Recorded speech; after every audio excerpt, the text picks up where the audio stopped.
আসসালামু আলাইকুম গাইস, আবারও আপনাদেরকে স্বাগত জানাচ্ছি দুর্গাসাগরের বাকি অংশে। তো আমরা এখন দুর্গাসাগরের ঠিক দক্ষিণ দিকে যাচ্ছি। আসলে প্রচণ্ড বৃষ্টি ছিল, যার কারণে খুব ভালো করে ভিডিও আপনাদের জন্য করতে পারিনি। এই জন্য আগেই দুঃখ প্রকাশ করে নিচ্ছি, কারণ প্রচণ্ড বৃষ্টি ছিল। আপনারা দেখতেই পাচ্ছেন কী পরিমাণ রাস্তার উপরেই পানি জমে আছে। তারপরও রাস্তাটা মোটামুটি ভালো ছিল, তবে প্রচুর পরিমাণে কিন্তু স্লিপ কাটছিল। একে একে দর্শনার্থীরাও স্লিপ কাটছিল, আর আমরাও কিন্তু কয়েকবার স্লিপ কাটছি এখান থেকে।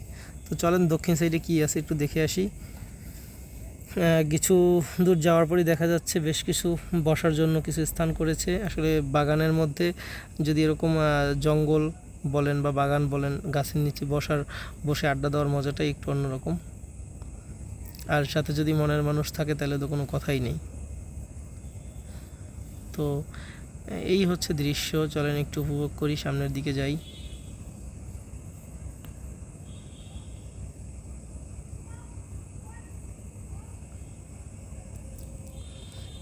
দেখেন, অনেক কষ্ট করে দর্শকদের জন্য, আপনাদের জন্য ভিডিওগুলো আমরা তৈরি করি।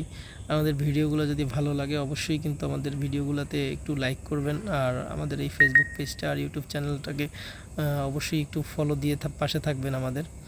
আর ইউটিউব চ্যানেলটাকে অবশ্যই একটু সাবস্ক্রাইব করবেন, আপনাদের কাছে অনুরোধ রইল। আর সাবস্ক্রাইব করে বেল আইকনটা অবশ্যই বাজাই দিবেন, যাতে আমাদের ভিডিও সবার আগে আপনার কাছে নোটিফিকেশন চলে যায়। আর দেখেন, আপনারা যদি বাচ্চাদেরকে নিয়ে আসেন এখানে, তাও কিন্তু আপনারা বাচ্চাদেরকে ভরপুর বিনোদন দিতে পারবেন। তাদের জন্য কিন্তু পর্যাপ্ত পরিমাণে তাদের বিনোদন নেওয়ার জন্য সামগ্রী রয়েছে। দেখেন, এই যে বড় একটা রাখছে, এটা নতুন আনছে। বাচ্চারা উপরে উঠে কিন্তু নিচের দিকে নেমে যেতে পারে।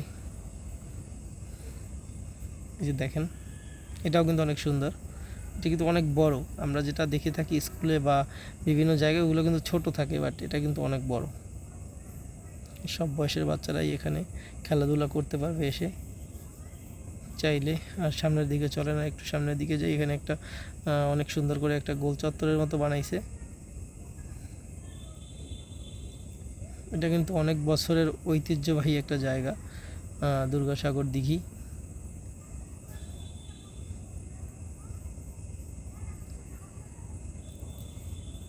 তো একটু চলেন আমরা একটু পানির ভিতরে যাই।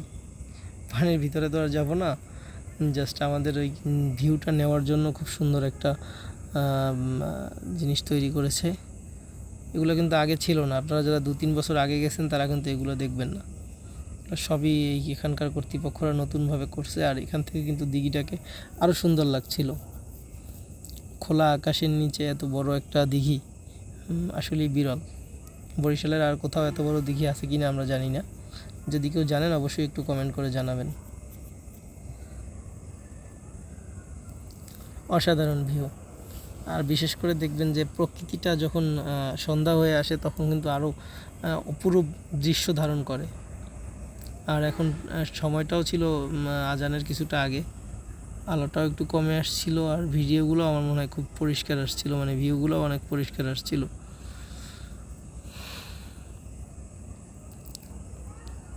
তো দিঘিটা দেখেন, এপার থেকে ওপার পর্যন্ত কিন্তু আপনি দেখতে পারবেন না চাইলেও, এত বড়। আর মধ্যে একটা দ্বীপ। এটা সবচেয়ে বেশি আকর্ষণীয় বিষয় হচ্ছে মধ্যে একটা দ্বীপ রয়েছে।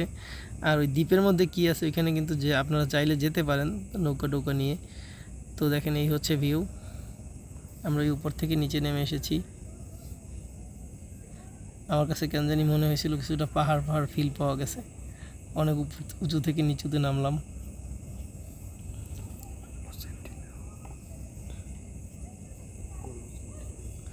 ঠিক আছে ভাই, আপনাদের সকলের দৃষ্টি আকর্ষণ করছি। আমাদের ভিডিওটা যদি ভালো লাগে, আবারও একই কথা বলছি, ভিডিওটা ভালো লাগলে চ্যানেলটাকে সাবস্ক্রাইব করবেন। এই ছিল দুর্গাসাগর পাড়ের সর্বশেষ ভিডিও। সবাই ভালো থাকবেন। আসসালামু আলাইকুম।